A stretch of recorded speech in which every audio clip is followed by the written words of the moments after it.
Hello, everyone. My name is Kelly Munn. The broadcast is now starting. All attendees are in listen-only mode. Hello, everyone. My name is Kelly Munn, and I'm the State Field Director for the League of Education Voters. Welcome to our free online webinar series called Lunchtime LEVinars. We started this series over 3 years ago to share information and build knowledge on important and timely issues.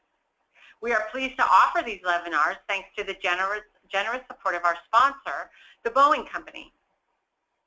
Today we will hear from Representative Lillian Ortiz-Self about the passing of the Opportunity Gap Bill, House Bill 1541.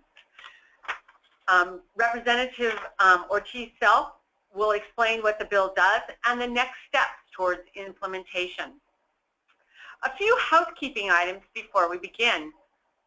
You'll notice a chat function on the right side of your screen. This is a space for you to pose questions to us.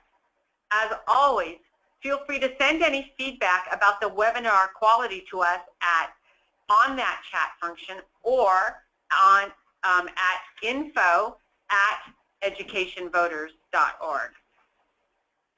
Let me introduce you to Representative Lillian Ortiz-Self, who has served in the 21st Legislative District since 2014.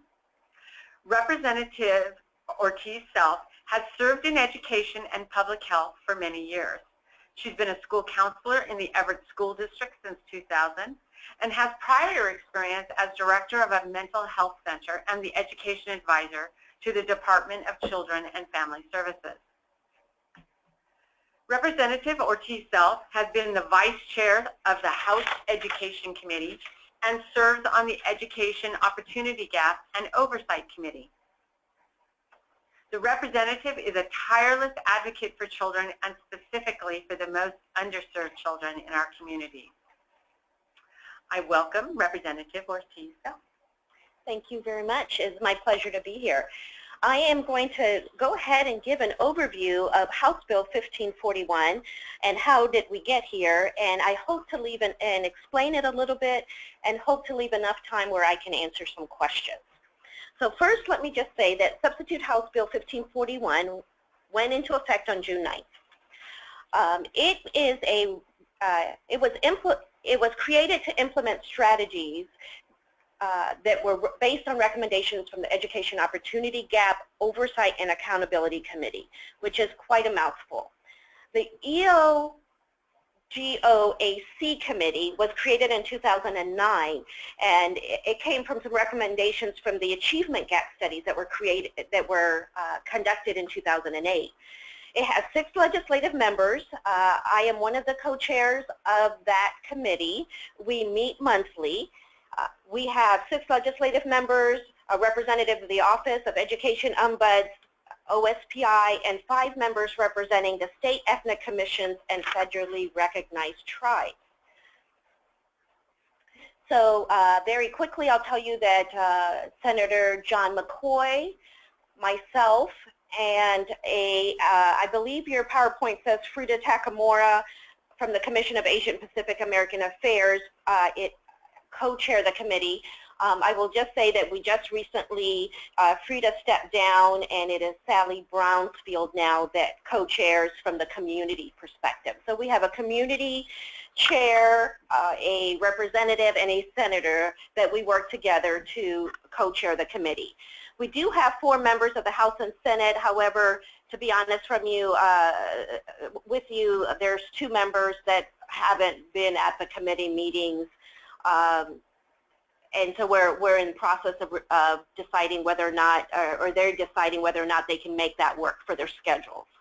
Having the Office of the Education Ombuds is a wonderful addition, and then in addition we have Gil Mendoza from OSPI that sits on the committee as well. What makes this committee different is that from the ethnic commissions we have a representative that attends, but they're not just a representative of the community, they're also experts in education with a lot of background in education, and that makes a huge difference to the committee, 1, with their ties to the community, and 2, their wealth of information as educators. So what happened is that in 2016, or the EOGOAC recommendations for 2016 included the following. But before I say that, I need to say that House Bill 1541 had its start years ago as we started to look at recommendations for closing the opportunity gap, and it has had some difficulty passing. It's morphed through time. It definitely doesn't exactly look the same as it started, but it at least gave us a good foundation. We wanted to see more in it, but this is where we're at now.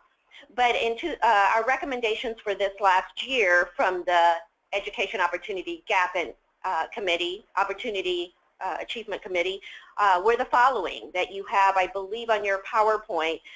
Pretty much what we found after numerous meetings and hours meeting with experts in the field, people who demonstrated best practice, hearing from practitioners, hearing from scholars, were 8 things that were really affecting our ability to move closer to closing the opportunity gap.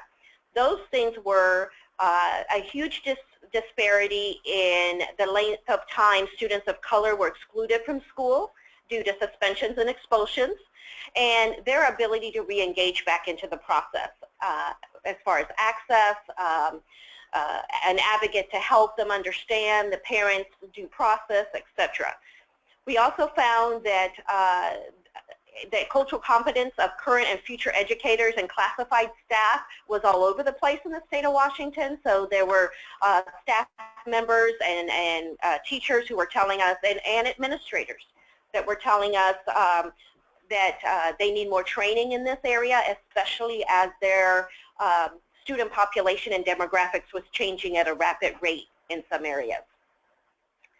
That our English language learners were really falling in this opportunity gap, and there are other states that model having all educators trained in ELL and second language acquisition, and that seemed to make a huge impact on our ELL students being a part of the whole community, and strategies that helped. And the strategies that helped our ELL students were actually seen as very beneficial for all students.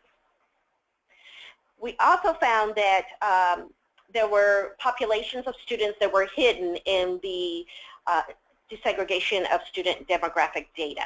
And so what that meant was that, for example, we were sometimes losing Russian and Ukraine populations because they were just listed under white. Or we were, a big area was our API community. So when we started this 8 years ago, all Asians were listed as Asian. And what we found out was that our Japanese and Chinese populations were doing really well, but then we had other communities that were not doing very well, such as our Marshallese, our Vietnamese, our Filipino. And so when we desegregated the data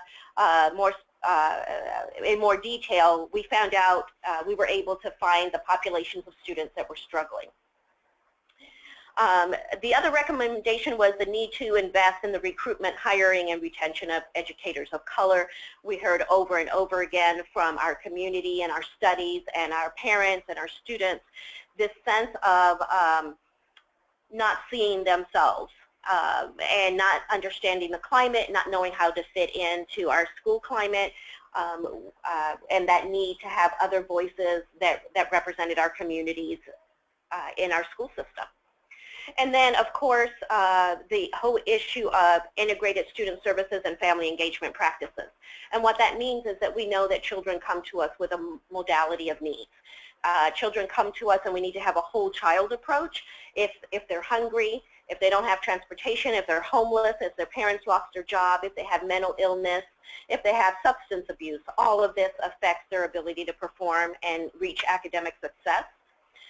So that whole idea of how do we integrate student support services that are what we call non-academic, but impact the academic success of our students into the school setting, which then can't be done without a family engagement piece. We need to make sure that we're looking at the whole family and engaging the family as well so that we can identify those needs. And then the last recommendation was the whole transition piece. our students seem to get lost between early childhood and first and kindergarten, between 5th and 6th grade, between 8th and 9th grade, and how do we strengthen those transitions for our students. So those were the recommendations that came out of the Education Opportunity Gap and Opportunity and Accountability Committee. Out of those recommendations, House Bill 1541 was established. It was established by, it was sponsored by Representative Sharon Tomiko Santos, who really regrets not being here today. And I co-sponsored the bill. And so let's discuss a little bit about what House Bill 1541 says.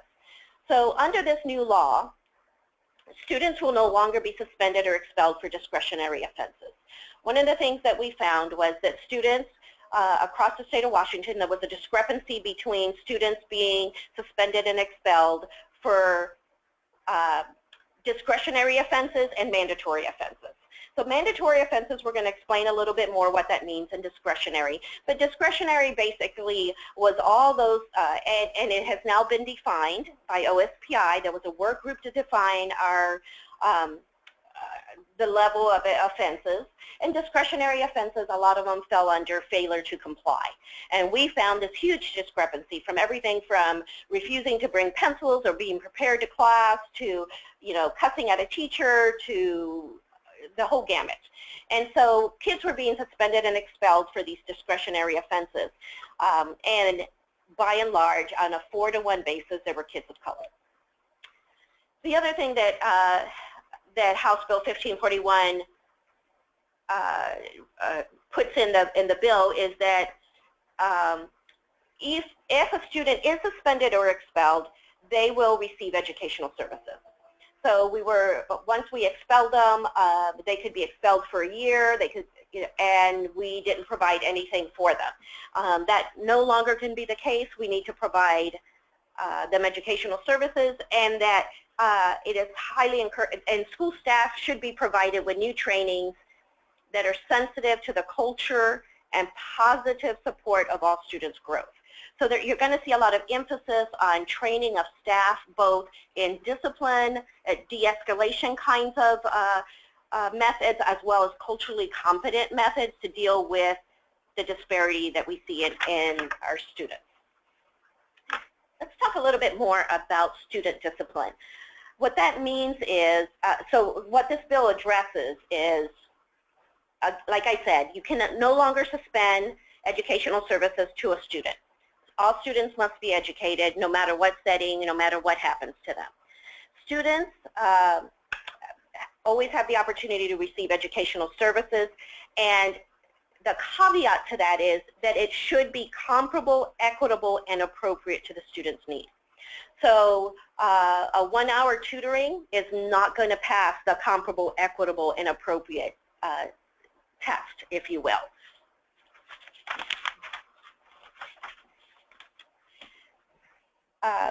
Discretionary discipline will fall under, let me just read what this says. Discretionary discipline means a disciplinary action taken by a district for student behavior that violates the rules of student conduct except for your major offenses like firearms, violent offenses, sexual offenses, liquor or controlled substances, and then 2 or more violations within a 3-year period of criminal gang, intimidation, gang activity, etc.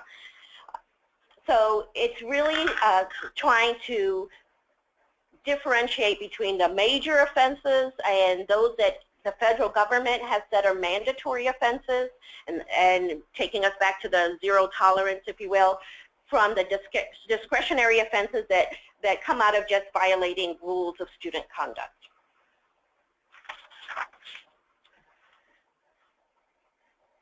And it really encourages that districts should consider alternative actions before using long-term suspension or expulsion, really for anything other than firearms. The other thing that it limits is that in the way it currently stands, a student can be expelled for up to a year. This bill changes it for more, if a student is expelled for more than 10 days, The end date cannot be any more than an academic term. Now, this gives a lot of discretion to the school districts because it's defined by the school district.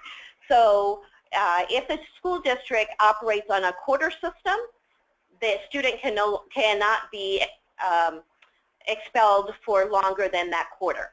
If a student defines an academic term as a semester system, the student can no longer be expelled for more than a semester. So it gives that discretion to the school district for an academic term. House Bill 1541 also requires that when the student comes back, the district must, instead of should, they must convene a re-engagement meeting with the student and the family. And it needs to be done in a culturally sensitive and culturally responsive plan. So obviously that includes translators, materials translated, translation services provided at the time to make sure that the parents understand the full scope of how not only can they re-engage back in the school, but how they can catch up and stay on target to graduate. So their graduation plan. It should best practice will say that an administrator or district staff should be there as well as an administrator, and then optional a counselor to make sure that the counseling plan is in place as well. So that's the discipline piece, or that practical piece. The other part of that is that WASDA has been challenged with creating and then posting a model school district discipline policy and procedures so that we can have some uniformity across the state. So WASDA will create this, will publicize it by December 1st, and then school districts will have access to it. And out of that, districts have to adopt and enforce discipline policies and procedures that are consistent with that WASDA policy. Districts are also charged with, again, this is a must, they must use disaggregated student level data. So just as the example of API communities, that kind of disaggregation of data has to be kept, and then students and families community as well as staff periodically review and update their discipline rules, policies, and procedures to by continuing to look at that data, and where the disproportionality exists, they have to be addressing that. OSPI will develop a training program to support the implementation of discipline policies and procedures, and districts out of that training program, districts are encouraged to use it and train their staff and their district staff. That is one of the areas, it's not a must, but it is going to be an area of contention because once that best practice model is defined, if there's some question about the services the student has received, they're going to go back to the, was this policy followed? Was it something similarly followed? So I would highly encourage all districts to make sure that they develop a model that is, coincides with that of OSPI. This bill does have a civil liability clause to make sure that districts are not, districts were worried that it would create an additional civil liability for districts. You are protected under 1541. And then I want to address a little bit about the cultural competence piece in the bill. Because of the data and the information we collected around the disproportionality that exists with our students of color in our professional development programs for teachers, in our principal evaluation systems, the bill says that it must be aligned to cultural competency standards. It has to focus on multicultural education and principles of ELL, or English language acquisition. In addition, cultural competency training must be developed by OSPI for administrators and school staff, and by WASDA for school board directors and superintendents. So OSPI will be working on a cultural competency training. Again, highly encourage that school districts take advantage of this and train their staff accordingly. And then any school who is in the school improvement grant needs to have a priority, that's a priority or focus school, is strongly encouraged to provide cultural competency, professional development, and training. So that needs to be a priority focus for those schools. In regards to the ELL, or English Language Learner Instruction and Accountability, our Transitional Bilingual Instructional Program, every classroom teacher has to hold an endorsement in bilingual ed. One of the things that our research showed us was that we have our most vulnerable students, our English language learners, being taught by a variety of expertise, everything from a para-educator to a student teaching another student to teachers that hold that transitional, the TBIP, or endorsement of bilingual education. So we had the gamut, and these are our students that need the services the most, so we need to make sure that all classroom teachers in the Transitional Bilingual Instructional Program hold that bilingual ed endorsement or the ELL endorsement. And then OSPI is going to identify the top 5% of schools with the highest percentage of growth in ELL, and when they do that, those districts are also then encouraged to provide cultural competence, professional development, and training to all of their staff. And then lastly, well, no, not lastly, I guess three quick little areas. Desegregation of data, what I will say I already talked about that, so what I will say is that it starts at OSPI. It's expected to trickle all the way down to districts, where districts are keeping accurate, desegregated data on other children, other students, and on all the students that are disciplined, suspended, or expelled. Then briefly touches on recruitment and retention by asking OSPI to make sure that they collect the percentage of classroom teachers per school district, per school, the average length of service of these teachers, and then desegregate it by race and ethnicity as described by, for student level data. So we want to know where our teachers of color are, how long have they been working, what is the percentage of time they've been in the classroom, what are their qualifications. We are concerned statewide that there is a teacher shortage and that teachers are leaving us and retaining teachers between their third and fifth year is difficult. We are seeing that even be more difficult with teachers of color. Then in response to the transition piece, there's a mandate for the Department of Early Learning, or DEL, to cooperate with OSPI in helping to make that transition a little better.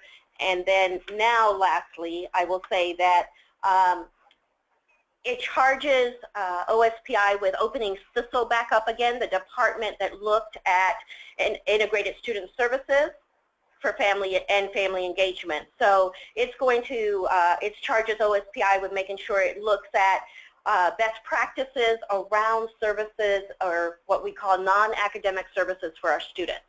So all those wraparound services, if you will. Professional development, implement high-quality, evidence-based, student-centered, coordinated approaches throughout the state of how do we make sure we have integrated services for all students and students of color. So it charges them to start to open that up again, make sure we have best practices and resources for our school districts. So that is a very quick and rough description of 1541.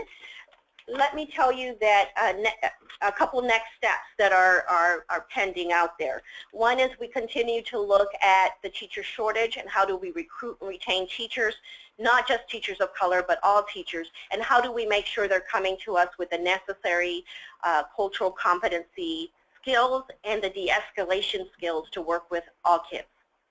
That's an area that we need to keep pushing on.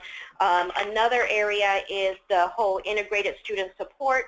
How do we help provide collaborative efforts and funds so that school districts can open their doors and collaborate with those organizations that can meet the needs of our students as step two. And then The third one, and we really need to hear from school districts, we're collecting this data, is the whole piece on providing students equitable education when they're suspended or expelled. And what does that look like? What are your resources? Where are the gaps? To make sure that students are getting what they need if they are removed from a classroom setting. That's we can talk about all of those areas in great detail, but we don't have the time, so I'm going to stop there and just open it up to questions. Thank you, Representative. We have about 10 minutes for questions. I just wanted to put my own 2 cents in here. This bill was a long time coming. It has been refined over the years into an incredibly strong bill that I think so many of us believe could actually really make a difference for kids. So thank you for you and the committee and everybody multiple committees for the work that you've done on getting this moved forward. So I'm going to start with some of the questions. I just want to remind people that if you have a question, you can type it on the right-hand side of the screen, the chat feature. We want questions. No question is too basic. This bill is an omnibus bill. It is a big bill. There's going to be lots of questions. I wrote down a few for myself, but we'll take yours first. I'm going to hit you with the hardest one first. How much concern, if any, and if there has been, from who, on the unfunded mandate of HB 1541? What would it take to fully fund it? Well, about another $20 million. No, I'm being a little flippant, but actually did have a big fiscal note to it that had to be considerably decreased in order to get this to pass. Unfortunately, there needs to be dollars put in quite a few areas. One, the whole recruitment of teachers. And what we're hoping to do is pass some supplemental bills in the next session and beyond to help fill in some of this. But the recruitment and retention of teachers is a whole huge area, not just for teachers of color, but across the state as we look at our teacher shortage. We know that takes all the issues that involves, from smaller class sizes to their workloads to providing additional professional development to an increase in salary, etc. So there's money that can be put in there.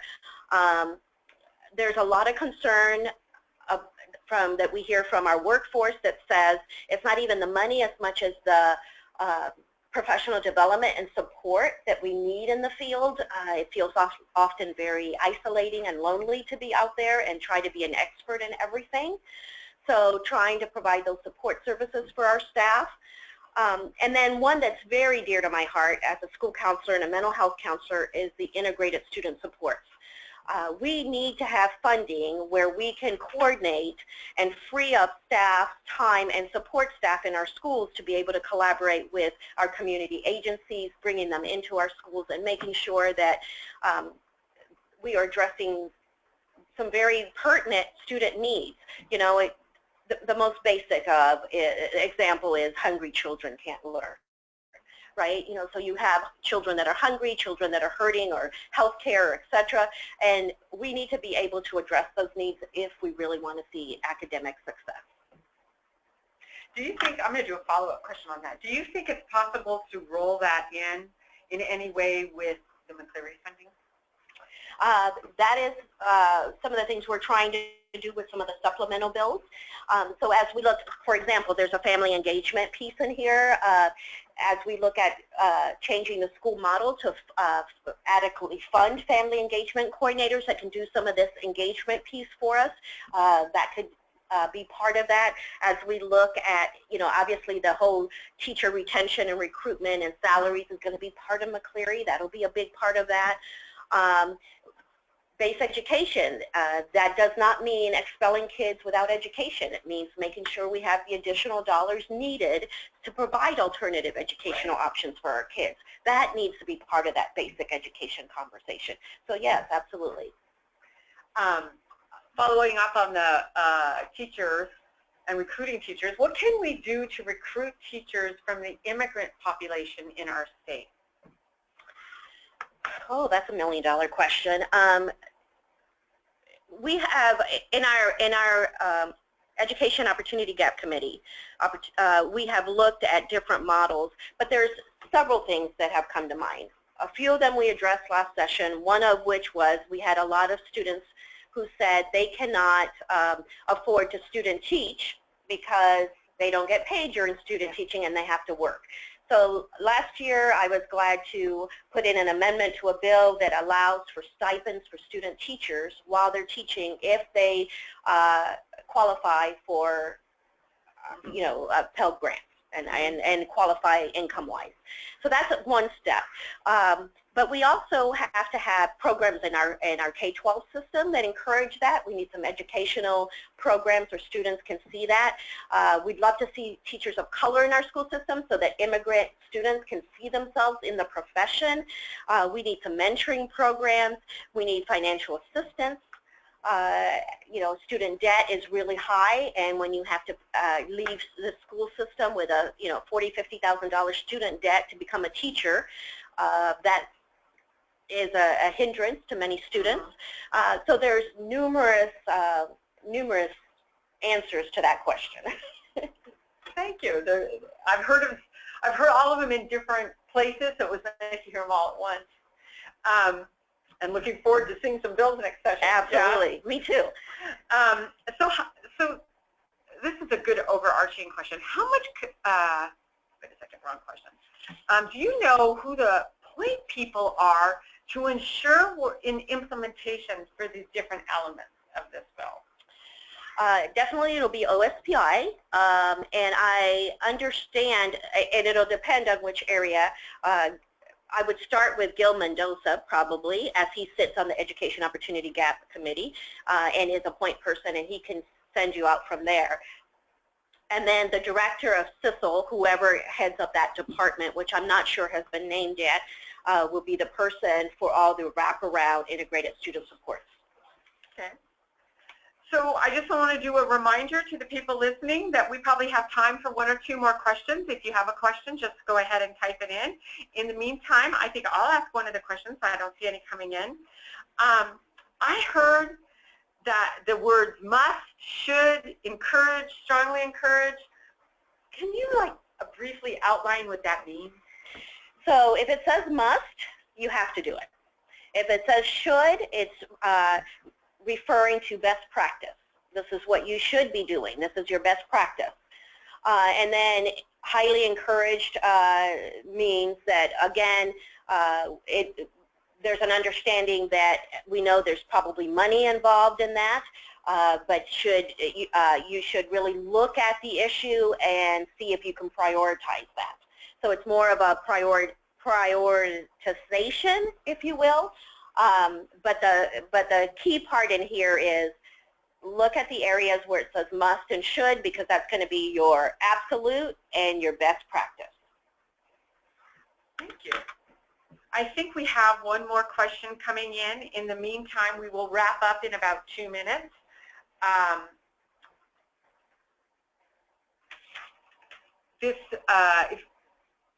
I want to thank everyone for joining us today. We do have a recording, like we always do, of today's presentation, and it'll be available on our website soon.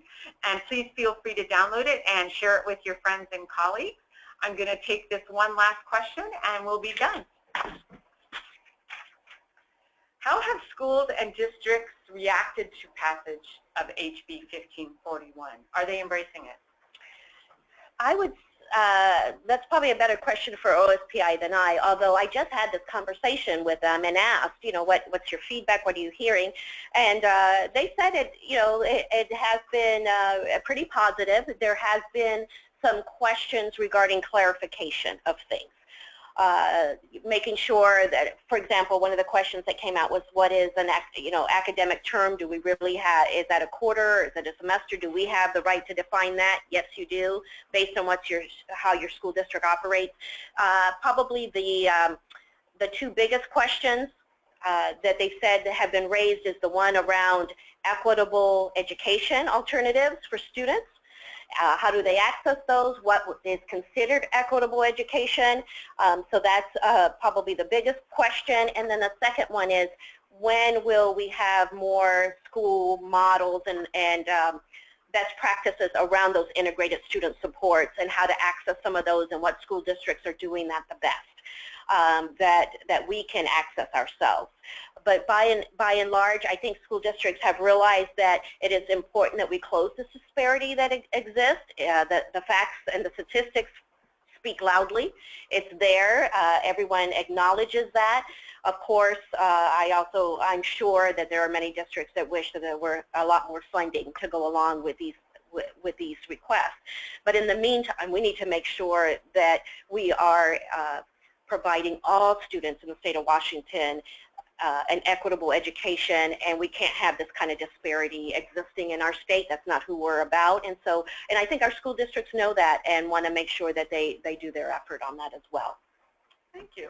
It really sounds like the school districts are hungry for the tools. It really does. It really does. Well, thank you so much for your presentation today. Again, I want to thank everyone who joined us today. We do have a recording which will be up, and we will have another LEVinar in September, date and subject to be determined. I hope you will join us again. Thank you very much, everyone.